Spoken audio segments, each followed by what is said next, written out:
आप सभी का क्वांटम नंबर कैलकुलेशन के इस दूसरे लेक्चर में स्वागत है। हमने द्विगंशी क्वांटम संख्या का कैलकुलेशन सीखना प्रारंभ किया था। ठीक उसके बाद के कंटेंट्स हम आगे इसमें ऐड कर रहे हैं। द्विगंशी क्वांटम संख्या हमें जानकारी देती है सबसेल के बारे में।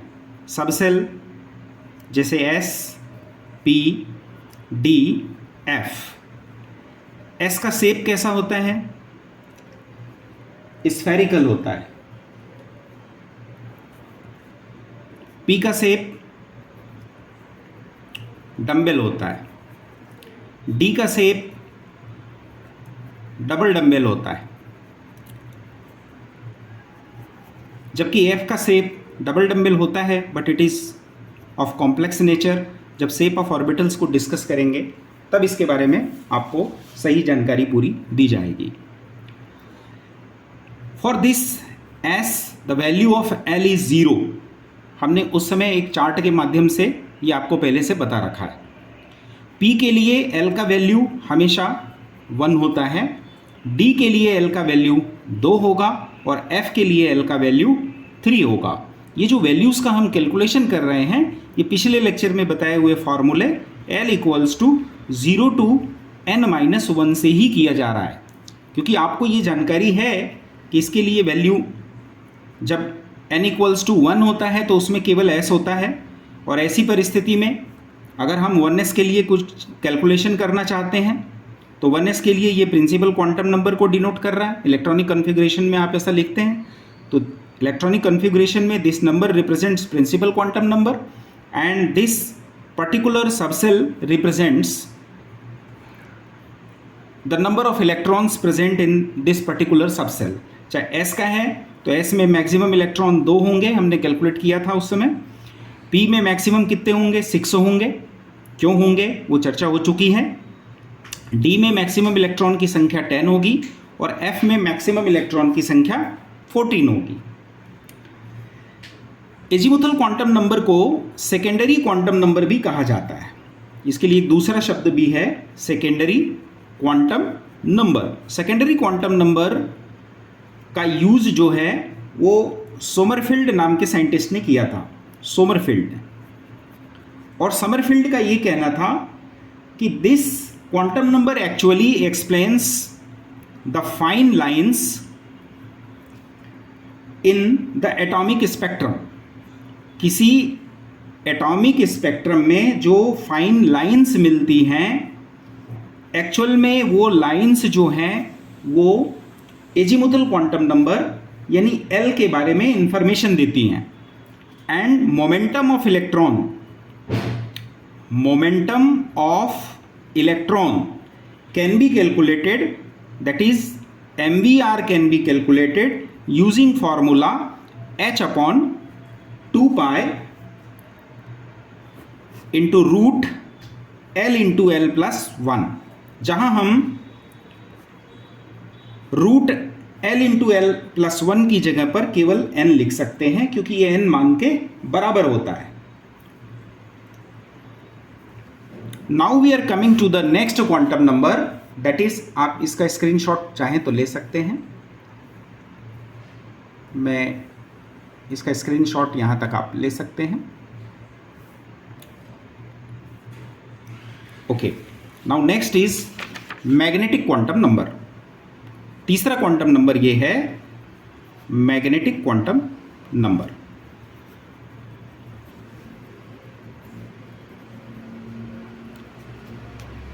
हम सबसे पहले क्वांटम नंबर्स की स्टडी में ये सीखते हैं कि उसे रिप्रेजेंट कैसे किया जाता है। तो this magnetic quantum number is represented by this small m letter. Small m लिखा रहता है तो क्वांटम नंबर कैलकुलेशन के बारे में हम मैग्नेटिक क्वांटम नंबर उसको समझते हैं। ये मैग्नेटिक क्वांटम नंबर हमें ऑर्बिटल्स की जानकारी देते हैं। Actually it gives information regarding the orbital, जिसे हिंदी में हम कक्षक कहते हैं। कक्षक क्या होता है ये बात हो चुकी है, लास्ट लेक्चर में आप उसको देख सकते हैं। अगर इसे और करेक्ट करके देखा जाए तो हम कह सकते हैं actually it explains about the orientation of orbitals. ये ऑर्बिटल्स के ओरिएंटेशन यानी अभिविन्यास को स्पष्ट करता है। मैग्नेटिक क्वांटम नंबर, चुंबकीय क्वांटम संख्या, कक्षक के, हिंदी में उसे हम कहते हैं कक्षक के अभिविन्यास को स्पष्ट करता है। अभिविन्यास को स्पष्ट करता है। अगर आप अभिविन्यास का मतलब नहीं समझते हैं तो मैं एक छोटे से एग्जाम्पल से यहाँ थोड़ा बता देता हूँ। मान लीजिए कोई फ्लावर है और फ्लावर के ये अलग अलग पेटल्स हैं। मान लीजिए इसमें 5 पेटल्स हैं, ये 5 पेटल्स हैं। इसे मैं 1 कह सकता हूँ, 2 कह सकता हूँ, 3, 4 या 5 कह सकता हूँ। तो मैंने इसे 1 कह दिया, इसलिए क्लॉकवाइज मैंने 2, 3, 4, 5 लिख दिया। कोई व्यक्ति इसे 1 और इसे 2, इसे 3, इसे 4, इसे 5 कह सकता है, बिल्कुल कह सकता है। कोई व्यक्ति 2 वाले को 1 कह सकता है और 3 वाले को 2 कह सकता है। कहने का मतलब ये अभिविन्यास है, किस क्रम में उसको गिना जाए, यानी उसका ओरिएंटेशन क्या है। तो यहाँ हम कागज के तल पे यानी 2 विमीय तल पे देख रहे हैं। ऑर्बिटल जो है वो एक स्ट्रक्चर है जो 3 डायमेंशनल स्पेस में है। तो 3D में ऑर्बिटल का क्या ओरिएंटेशन होगा, इस बात को समझाने के लिए ये क्वांटम संख्या जिम्मेदार है। इस क्वांटम संख्या से जुड़ी हुई एक बात बार बार पूछी जाती है कि ज़ीमन इफेक्ट क्या है। जैसे हम स्टार्क आइंस्टीन इफेक्ट पढ़ते हैं, वैसे ही यहाँ पर ज़ीमन इफेक्ट की बात आती है। ज़ीमन इफेक्ट और स्टार्क आइंस्टीन इफेक्ट लगभग एक जैसे हैं, बस एक ही अंतर होता है। ज़ीमन इफेक्ट में जो स्पेक्ट्रल लाइन है वो मैग्नेटिक फील्ड में स्प्लिट करती है। जब हम ज़ीमन इफेक्ट की बात करते हैं तो हम कह सकते हैं कि जब कोई स्पेक्ट्रल रेखा चुंबकीय क्षेत्र के प्रभाव में विपाटित होती है तो इस प्रभाव को ज़ीमन का प्रभाव कहा जाता है। इंग्लिश में when spectral line splits under the influence of magnetic field. हम एक एग्जांपल लेकर के इसे समझ लेते हैं। मान लीजिए हम डी सबसेल की बात कर लेते हैं। मान लीजिए ये डी सबसेल है और यहाँ मैं लिख देता हूँ कि ये डी सबसेल है। डी सबसेल से होकर के ये कोई स्पेक्ट्रल लाइन आ रही है, कोई रेखा स्पेक्ट्रम रेखा आ रही है। अब ये यहाँ पर स्प्लिट होगी 1, 2, 3, 4, 5। ये स्प्लिटिंग काय पे होगी, ये इस तरीके से इसको स्प्लिट कर रहा है। तो अलग अलग ऑर्बिटल्स बनेंगे 1, 2, 3, 4, 5। हमने पढ़ा था कि एक dxy होता है, एक dyz होता है, एक dxz होता है, एक dx स्क्वायर वाई स्क्वायर होता है, एक dz स्क्वायर होता है। पर यहाँ पर हम इसकी स्ट्रक्चर के बारे में डिटेल में नहीं जाएंगे, क्योंकि वो एटॉमिक ऑर्बिटल्स के जब शेप की बात करेंगे वहाँ पर इसको डिटेल करेंगे। यहाँ केवल इतना कहना चाहते हैं, लास्ट लेक्चर में हमने देखा था कि डी सबसेल में 5 ऑर्बिटल्स गिनाए गए थे। तो वो 5 ऑर्बिटल्स एक्चुअल में कैसे आ गए, हमें कैसे पता चल गया उसमें 5 ऑर्बिटल है? क्योंकि जो डी सबसेल की स्पेक्ट्रल लाइन है, ये है condition in absence of magnetic field, और ये कंडीशन है under influence of magnetic field, या सरल शब्दों में हम कह सकते हैं in presence of magnetic field. तो जब मैग्नेटिक फील्ड के इफेक्ट में कोई स्पेक्ट्रल लाइन आती है तो उसकी स्प्लिटिंग कितनी हो रही है और उसमें कितने पॉइंट्स बन रहे हैं, उससे पता चल जाता है कि उस पर्टिकुलर सबसेल में कितने ऑर्बिटल्स होते होंगे। इसी सिलसिले में मैंने आपसे स्टार्क आइंस्टीन की चर्चा की। वो स्टार्क आइंस्टीन केवल मैग्नेटिक फील्ड के स्थान पे इलेक्ट्रिक फील्ड लिख देने से हम उसको समझ सकते हैं, पर वो यहाँ इसका हिस्सा नहीं है, तो उसको यहाँ कंफ्यूज नहीं होंगे। अब हम मैग्नेटिक क्वांटम नंबर के कैलकुलेशन की बात करते हैं इसके कैलकुलेशन के लिए फॉर्मूला होता है m equals to twice l plus 1। यहाँ l क्या है? वही एजीमुथल क्वांटम नंबर जो हम पढ़ते आए हैं, एजीमुथल क्वांटम नंबर। लेकिन ये जो कैलकुलेशन है इससे हमें m के टोटल वैल्यू का पता चलता है, यानी सरल शब्दों में हम कह सकते हैं total m value can be calculated using this formula. इस फार्मूले के उपयोग से हम टोटल चुंबकीय क्वांटम संख्या का कैलकुलेशन कर सकते हैं। लेकिन जब इसे लिखा जाएगा, इस टोटल मान को जब हम लिखने जाएंगे, तो that is written from minus value to zero value to plus value, यानी उसके जो भी टोटल वैल्यू आएगा उस वैल्यू के मान जब लिखे जाएंगे तो वो माइनस से जीरो से लेके प्लस तक होंगे। इसको समझने के लिए हम एक एग्जाम्पल कर लेते हैं, एक या दो एग्जाम्पल। मान लीजिए किसी केस में L की जो वैल्यू है वो 0 है, तो ये तो बड़ा सरल हो जाएगा क्योंकि हमने पहले भी पढ़ रखा है कैलकुलेशन में L is 0 for the particular case, M is 0। कैसे होगा 0, जरा उसे समझते हैं। M इक्वल्स टू 2 इंटू 0, क्योंकि आपने कहा कि L का मान 0 है तो L की जगह पर हमने 0 की वैल्यू रख दी, प्लस 1। अब इसे जब सॉल्व किया तो क्या हो जाएगा, ये पूरा का पूरा वैल्यू क्या हो गया, एनीथिंग मल्टीप्लाइड टू 0 इज 0, तो M का वैल्यू कितना हुआ, 1 हुआ। लेकिन अब यही सीखना है यहाँ पे कि this is the total value. ये वैल्यू कैसी है, टोटल वैल्यू है। अब आप ही बताइए कि जब टोटल वैल्यू ही 1 है तो हम उसकी स्टार्टिंग माइनस से कैसे कर सकते हैं?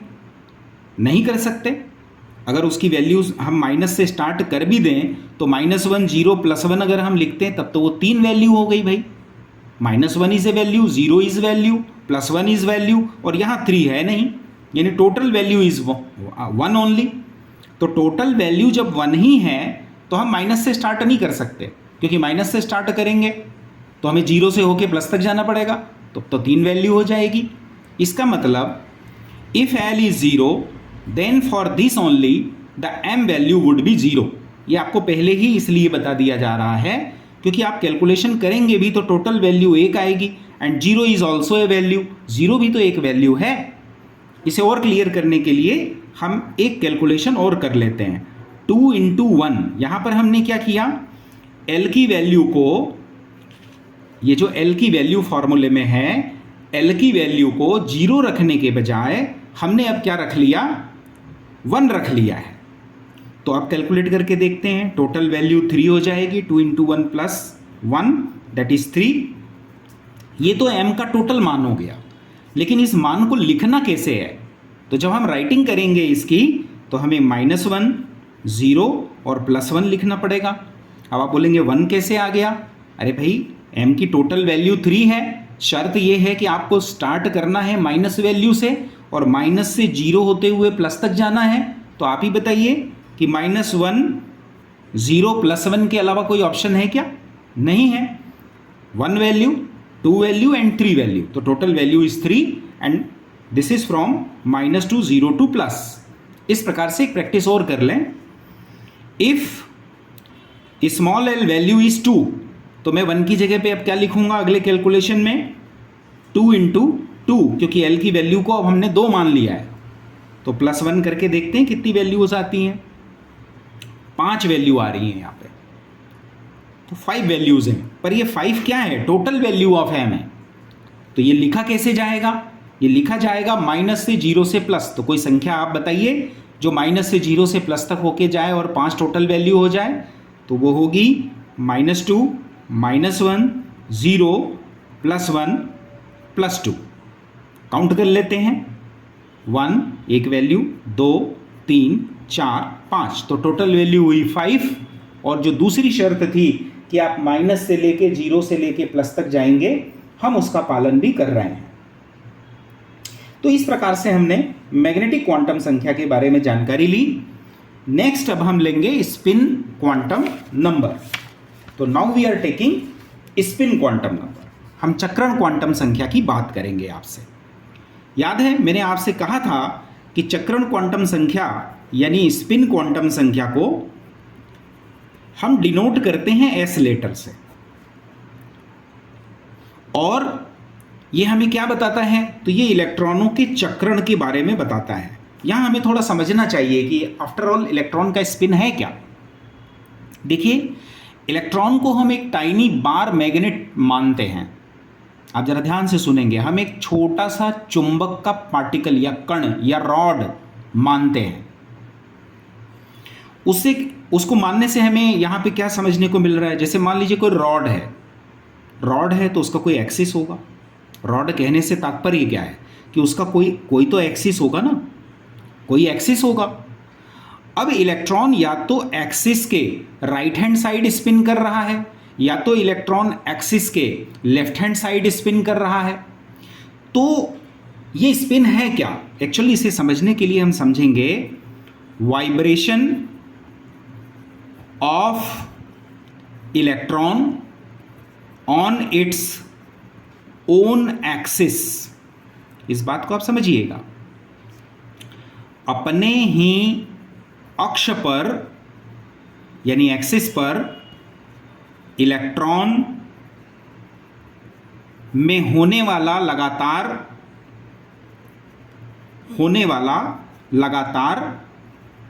कंपन।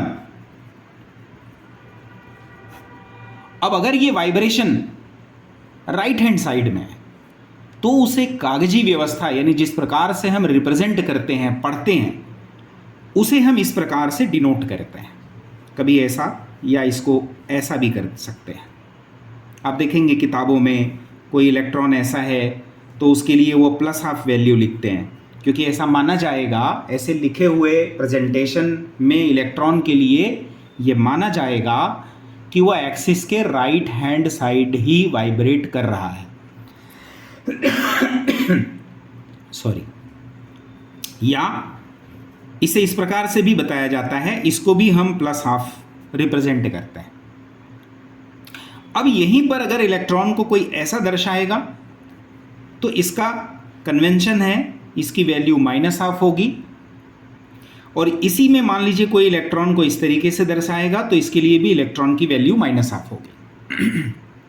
तो ये बात तो तय है कि अगर इलेक्ट्रॉन का स्पिन घड़ी की दिशा में है, राइट हैंड डायरेक्शन में है, तब उसको हम +½ से डिनोट करते हैं, जिसे क्लॉकवाइज पहले भी हम पढ़ चुके हैं। क्लॉकवाइज डायरेक्शन में अगर उसका स्पिन है तो उसकी वैल्यू को हम +½ कहते हैं। और यदि क्लॉकवाइज न होकर के उसका स्पिन एंटी क्लॉकवाइज है तो फिर उसको हम -½ से रिप्रेजेंट करते हैं। पर यहाँ एक बहुत ही इंपॉर्टेंट बात हमें समझनी रहती है। फॉर ए सिंगल इलेक्ट्रॉन, मान लीजिए कोई एक इलेक्ट्रॉन है, मान लीजिए ये कोई एक इलेक्ट्रॉन है, तो इस इलेक्ट्रॉन के लिए एट ए टाइम कोई भी 2 स्पिन नहीं हो सकती है। At a time it is having या it owns only one, it is having only 1 spin. इसकी एक ही स्पिन वैल्यू होगी। किसी एक समय पर किसी एक इलेक्ट्रॉन की एक ही स्पिन वैल्यू होगी। या तो वो either it can be +½ value, either it can be -½ value. यानी एक इलेक्ट्रॉन के लिए हम +½ वैल्यू एक साथ असाइन नहीं कर सकते, क्योंकि किसी एक इलेक्ट्रॉन के लिए वैल्यू तो एक ही होगी, या तो +½ होगा या तो -½ होगा। इस बात को समझना बहुत जरूरी है जब हम क्वांटम नंबर के कैलकुलेशंस करते हैं। मेरा ख्याल है ये 4th quantum number, spin quantum number भी आपने यहाँ पर पढ़ लिया है। और ज़रूरी जो भी फॉर्मूले थे कैलकुलेशन की दृष्टि से वो आपको हमने दे दिए हैं। अब उसे हम टेस्ट करते हैं, उसे हम अप्लाई करते हैं किसी पर्टिकुलर एप्लीकेशन पे।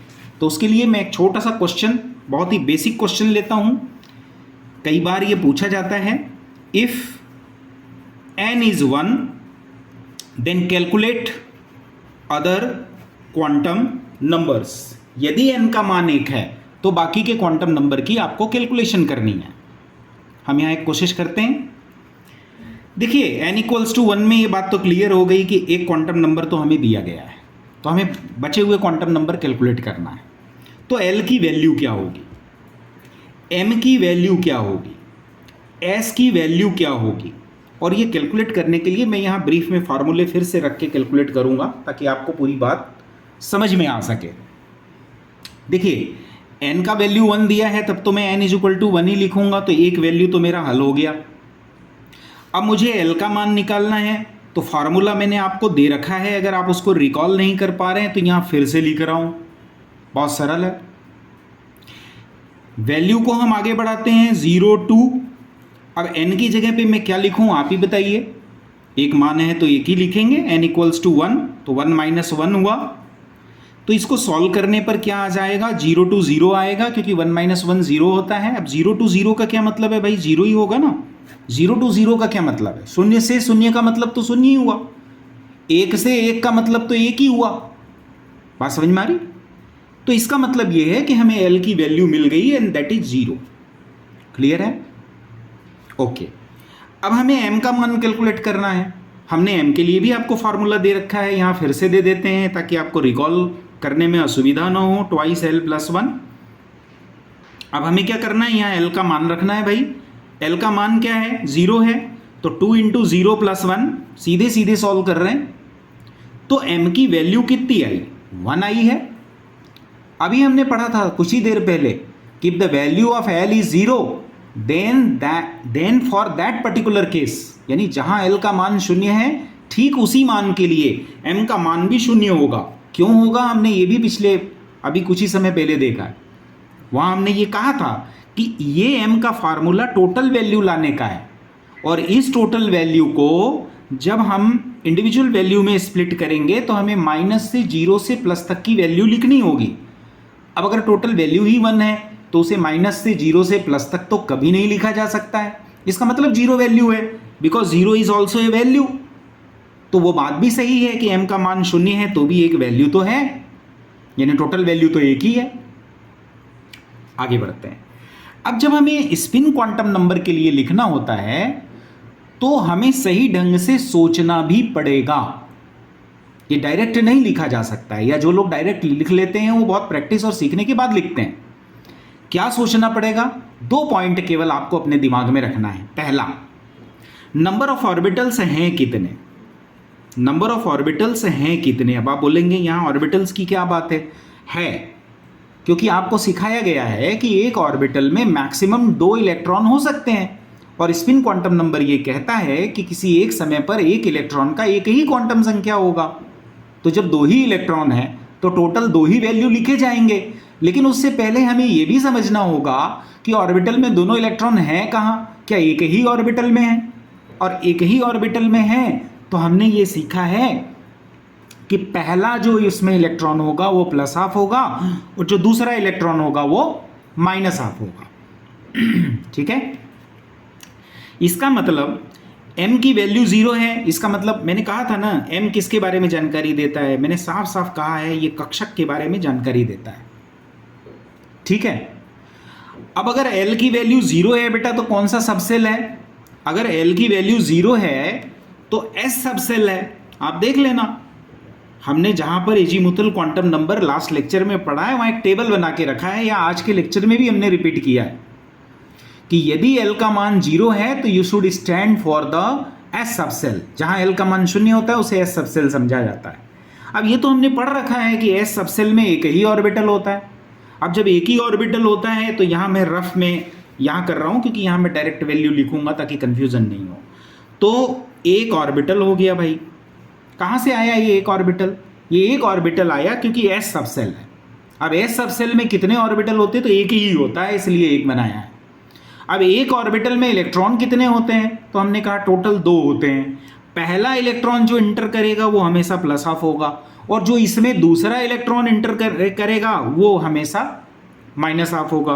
तो ये प्लस हाफ है क्योंकि ये क्लॉकवाइज स्पिन को बताता है, ये सिंबल, ये एंटी क्लॉकवाइज स्पिन को बताता है। तो वैल्यू क्या हो गया, plus half and minus half. क्या लिखना चाहिए हमें, plus half and minus half. तो ये प्रश्न का उत्तर हो जाएगा। कई बार बच्चे जब कई बार हमें स्पिन लिखना रहता है या किताबों में या हम तो हम उसको ऐसा लिखने लगते हैं प्लस माइनस हाफ, क्योंकि फिर दोनों इलेक्ट्रॉन का एक साथ हो गया ना, एक इलेक्ट्रॉन का प्लस हाफ अंडरस्टूड है और उसमें ही बैठने वाले उसी ऑर्बिटल में दूसरे इलेक्ट्रॉन का माइनस हाफ है। तो this presentation is right as well as this presentation is right, provided you should understand कि फर्स्ट वन अगर पूछा गया कि पहला इलेक्ट्रॉन कौन सा स्पिन रखेगा तो ऑब्वियसली प्लस हाफ लिख के ही बताना पड़ेगा। टोटल पूछा गया तो प्लस माइनस हाफ चलेगा, लेकिन पहला इलेक्ट्रॉन कौन सा स्पिन रखता है तो फिर प्लस हाफ लिखना पड़ेगा, दूसरा कौन सा रखता है तो फिर माइनस हाफ रखना पड़ेगा। यदि आप ये समझ रखते हैं तो फिर प्लस माइनस हाफ लिखना भी चलेगा। ठीक है, आप चाहो इसका स्क्रीनशॉट ले लो, कितना शॉर्ट कैलकुलेशन है n = 1, तो बाकी के सारे क्वांटम नंबर आपके यहीं पे कैलकुलेट हो रहे हैं, आप चाहो इसका स्क्रीनशॉट ले सकते हैं। नेक्स्ट हम कुछ और एग्जांपल्स लेंगे, क्योंकि हमारा टारगेट ये है कि आज ही हम सारे कैलकुलेशन समझा दें, तो वीडियो थोड़ा लंबा हो रहा है पर जल्दी से इसको ख़त्म करते हैं। n = 2, ठीक है, n = 2 है, वही मैं रफ वर्क इधर कर लूँगा और फिर वैल्यू यहाँ रखूँगा। तो l की वैल्यू क्या हो जाएगी भाई, क्वेश्चन दूसरा आ गया, if value of n is 2 then calculate other quantum number. ये सवाल है, यदि n का मान 2 है तो बाकी के क्वांटम संख्या को कैलकुलेट करिए। तो n का मान 2 हमने लिख दिया, तो l के लिए फार्मूला हम फिर से रिपीट कर रहे हैं, प्रैक्टिस कर लीजिए। तो सॉल्व कर लेते हैं, 0 2 2 - 1, अब 0 2 2 - 1 यानी 1। अब 0 to 1 का क्या मतलब होता है भाई, 0 और 1। शून्य से 1 का क्या मतलब है, 0 और 1। इसका मतलब अब मुझे l का वैल्यू 2 मिला है, एक 0 मिला है और एक 1 मिला है, तो मुझे दोनों लिखने पड़ेंगे। क्लियर है, आगे बढ़ते हैं। अब मुझे m का वैल्यू कैलकुलेट करना है, तो m का कैलकुलेट करना है तो मुझे क्या करना होगा, फार्मूला यूज़ करना है, 2l + 1, पहले सीख चुके हैं। तो l की वैल्यू रखिए, अब l की तो 2 वैल्यू है भाई, l की कितनी वैल्यू है, 2 है, तो इसका मतलब कैलकुलेशन 2 बार होगा, एक बार 0 के लिए होगा, समझ लीजिएगा, कोई कन्फ्यूज़न नहीं है। तो ये वैल्यू अभी हमने कैलकुलेट किया था, 1 आ रहा था, और इसको माइनस से 0 से प्लस तक लिखा नहीं जा सकता। इसका मतलब ये हुआ कि m की वैल्यू ये 0 वाले केस के लिए तो 0 ही बैठ रही है, क्योंकि m = 1 आया, तो ये टोटल वैल्यू है, और इस 1 वैल्यू को -0 प्लस में नहीं लिखा जा सकता है, तो क्या हो गया 0। अब m को हमें कैलकुलेट करना है 1 के लिए भी, जब l का मान 1 है तब के लिए भी कैलकुलेट करना है। तो फार्मूले में 0 की जगह मैं क्या लिखूंगा, 2 × 1 + 1, कितना आ रहा है m की वैल्यू यहाँ 3, और ये लिखा कैसे जाएगा, माइनस से लेके 0 से लेके प्लस तक लिखा जाएगा। तो लिखने का ढंग क्या हो जाएगा अब यहाँ पे, -1 0 + 1, तो ये m के सारी वैल्यूज़ आ गई। अब हम s की बात करते हैं, अब और सरल हो जाएगा, क्योंकि मैंने आपको ये दिमाग में बैठा लेना है। मैं फिर से रिपीट कर देता हूँ, n जो है वो सेल के बारे में बताता है, यानी ऑर्बिट के बारे में बताता है, ऑर्बिटल नहीं, ऑर्बिट। l काय के बारे में बताता है, सब सेल के बारे में बताता है, s है, p है, d है, f है, उसका शेप क्या है, इसके बारे में बताता है। m क्या बताता है, ऑर्बिटल के बारे में बताता है। तो कितनी वैल्यूज़ हैं, 1 2 3 4, यानी टोटल कितने ऑर्बिटल हैं, 4 हैं। एक ऑर्बिटल ये, दूसरा ऑर्बिटल ये, तीसरा ये, चौथा ये है। अगर मैं अपने कंसेप्चुअल पॉइंट्स जो मैंने रखे थे कि वो इलेक्ट्रॉन कहाँ हैं, तो आपको समझ में आ रहा है वो इलेक्ट्रॉन कहाँ है, s में है और p में है। आपको पता है ना कि जब l का वैल्यू 0 होता है तो s ऑर्बिटल होता है, लिखवाया है चार्ट में। जब l का वैल्यू 1 होता है तो p सब सेल होता है। तो आप ही बताइए कि अगर s है तो कितने ऑर्बिटल होंगे भैया, 1 होगा। और अगर l का वैल्यू 1 है यानी p है तो कितने ऑर्बिटल होंगे, 3 होंगे, px py pz। हर ऑर्बिटल में कितने इलेक्ट्रॉन आएंगे आप जरा समझ लें। इस ऑर्बिटल में कितना इलेक्ट्रॉन आएगा, 2 आएगा, पहला क्लॉकवाइज होगा, दूसरा एंटी क्लॉकवाइज होगा। इसमें कितने इलेक्ट्रॉन आएंगे, टोटल 6 आएंगे। पर कल भी हमने ये बताया था, लास्ट लेक्चर में भी बताया था, ये पहला इलेक्ट्रॉन है, ये दूसरा इलेक्ट्रॉन है और ये तीसरा इलेक्ट्रॉन है। मैं एक बार फिर से नंबरिंग कर देता हूँ, ये पहला इलेक्ट्रॉन, ये दूसरा इलेक्ट्रॉन और ये तीसरा इलेक्ट्रॉन। चौथा इलेक्ट्रॉन जो है वो यहाँ पेयरिंग करता है, this is the 4th electron and this is 5th electron, sorry this is 5th electron and this is 6th electron, ये छठा इलेक्ट्रॉन है। ये इलेक्ट्रॉनों की नंबरिंग मैं इसलिए करा रहा हूँ क्योंकि कई कैलकुलेशन में तीसरा इलेक्ट्रॉन, चौथा इलेक्ट्रॉन, पांचवा इलेक्ट्रॉन अलग से कुछ पूछ लिया, तो आपको उस पर्टिकुलर इलेक्ट्रॉन के लिए केवल एस का वैल्यू लिखना है। समझ पा रहे हैं? तो अब एस की वैल्यू मुझे लिखना है, तो यहाँ पे प्लस माइनस हाफ लिख दूँ तो चलेगा, इसके लिए प्लस माइनस हाफ लिखूँ तो चलेगा, प्लस इसके लिए हो जाएगा माइनस इसके लिए प्लस माइनस हाफ लिखूँगा तो चलेगा, प्लस इसके लिए माइनस इसके लिए प्लस माइनस 1/2 लिखूँ तो चलेगा, प्लस हाफ इसके लिए माइनस हाफ इसके लिए। यानी कितनी बार प्लस माइनस हाफ लिखना पड़ेगा?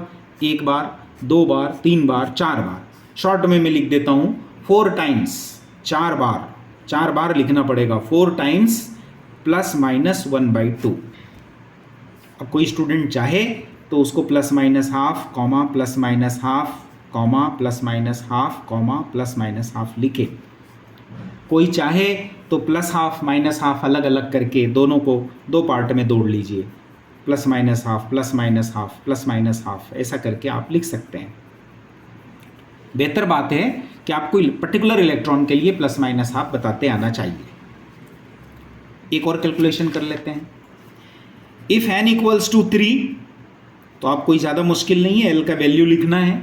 अब तक कई लोगों ने सॉल्व कर लिया होगा, फार्मूला वही है, कोई फार्मूला नहीं बदल रहे हैं। 0 to n-1 सिंपल है, तो 0 to n-1 यानी n की वैल्यू यहाँ क्या है? 3 है, -1 किया तो क्या हो गया? 0 to 2। अब 0 to 2 का क्या मतलब होता है भाई? 0, 1, 2 यही होता है। कोई कहेगा 0 से 2, तो इसका क्या मतलब है? 0, 1 और 2। तो यहाँ पे लिखना होगा 0, 1, 2। अब इसके लिए अगर मैं m का वैल्यू कैलकुलेट करूं तो 3 बार करना पड़ेगा। एक बार मुझे m के लिए 0 मान रखना पड़ेगा, दूसरी बार मुझे m के लिए l का मान 1 रखना पड़ेगा, तीसरी बार मुझे 2 रखना पड़ेगा। तो अभी तो हमने ऊपर वाले में l इक्वल्स टू 0 और 1 से कैलकुलेट किया है ना। और क्या सीखा कि 0 के लिए m का मान 0 होता है, 1 के लिए क्या वैल्यू आई थी? माइनस हाफ, 0 प्लस हाफ, ये तो कैलकुलेट करके हमने भी लिखा ही था। 2 के लिए एक बार कैलकुलेट कर लेते हैं। फार्मूला है m equals to 2l plus 1। हमने क्या किया? 2 इंटू 2 कर दिया प्लस 1, टोटल वैल्यू 5 हो गई। लिखी कैसी जाएगी? माइनस से 0 से प्लस तक। अब 5 वैल्यूज़ को अगर हम माइनस से 0 से प्लस तक लिखते हैं तो वो वैल्यू एक ही है, -2, -1, 0, +1, +2। एक वैल्यू, 2, 3, 4, 5, ये 5 वैल्यू हो गई।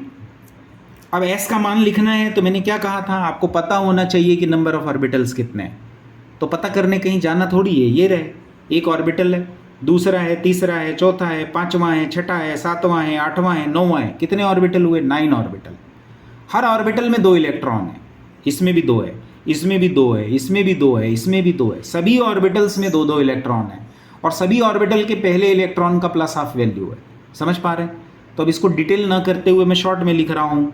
ऑर्बिटल्स कितने हो गए भाई? 5, 3, 8 + 1, 9 हुए। 9 टाइम्स प्लस माइनस हाफ जो लिखता है उसके सारे वैल्यूज़ करेक्ट हो जाएंगे। एक कैलकुलेशन हम और कर लेते हैं। इफ n इक्वल्स टू 4, तो n इक्वल्स टू 4 है तो l का मान क्या हो जाएगा? बहुत आसान है, अगर आप जरा सा भी एफर्ट करेंगे तो आपका आ जाएगा 0 to n-1। तो 0 to n-1 यानी 0 to 4 - 1 यानी 0 to 3। अब 0 से 3 का क्या मतलब है? 0, 1, 2 एंड 3। तो यहाँ पे लिख दीजिए 0, 1, 2, 3। अब m का वैल्यू कैलकुलेट करना है तो 0 के लिए 0 होता है, हमने कैलकुलेट करके देखा है। 1 के लिए -1, 0 + 1 होता है। 2 के लिए -2, -1, 0 + 1 + 2 होता है। यहाँ तक हम कर चुके हैं। 3 करना है, एक बार कर लेते हैं। m equals to 2l + 1। हमने क्या किया? 2 × 3 + 1 कर दिया। क्या हो गया? 7 वैल्यू आएगी m की, पर लिखी कैसी जाएगी? माइनस से 0 से प्लस तक लिखी जाएगी, माइनस से 0 से प्लस तक लिखी जाएगी। तो वैल्यू कौन सी होगी? -3, -2, -1, 0 + 1 + 2 + 3। गिन लेते हैं। एक वैल्यू, 2, 3, 4, 5, 6, 7 हो गया। अब आपको s की वैल्यू लिखना है। अब आपको s की वैल्यू लिखना है तो कैसे लिखेंगे? नंबर ऑफ ऑर्बिटल्स पहले तो पकड़िए कितने हैं। हर ऑर्बिटल में 2 इलेक्ट्रॉन है। हर ऑर्बिटल में जो 2 इलेक्ट्रॉन है उसमें से पहले इलेक्ट्रॉन के लिए वैल्यू कितनी है? +½ है। दूसरे के लिए कितनी है? -½ है। तो ऑर्बिटल संख्या गिन लेते हैं, 1 2 3 4, 4 हो गया, 5 6 7 8 9 10 11 12 13 14 15 16, टोटल 16 ऑर्बिटल्स हैं। तो 16 टाइम्स ± लिख दें, 32 इलेक्ट्रॉन्स के लिए हो गया। तो ये n = 4।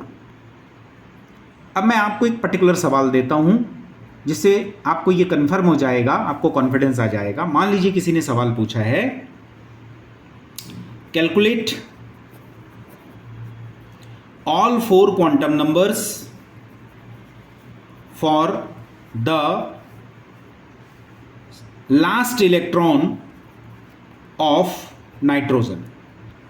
Last electron of nitrogen का क्या मतलब?